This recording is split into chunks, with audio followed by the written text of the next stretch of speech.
The Lord had said through the prophet, the virgin will be with child and will give birth to a son, and they will call him Emmanuel, which means God with us.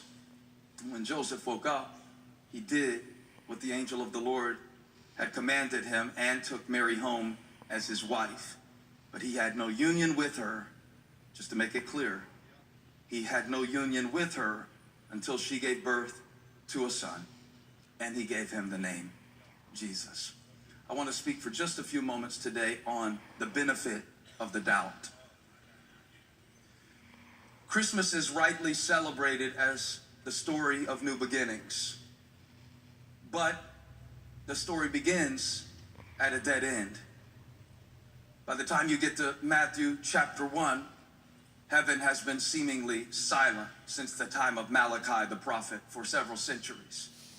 And I did not read you the whole of Matthew chapter 1. If I had started with verse 1, you might have been asleep by the time that I got to the part I wanted to read, because it's just a genealogy of how Jesus came into the earth from a human perspective.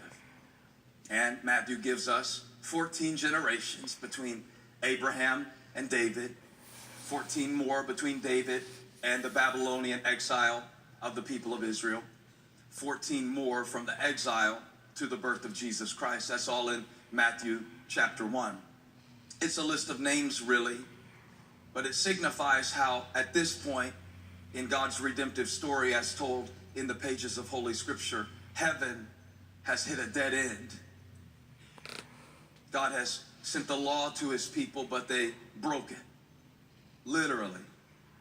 When Moses came down the mountain with the 10 Commandments, showing the people how to live, to be a people, by the time he could get the rules down to them, they were dancing naked around another god that they made because they got tired of waiting on the one they couldn't see. So Moses, in his frustration, broke the tablets, had to go up and carve out some new ones. Not only was their hope of keeping the law broken, like it is every time we try to do God's will in our own strength, but the prophets that God had sent to his people were each turned away, despised, rejected. Many of them died at the hands of the very people that they came with a word to deliver.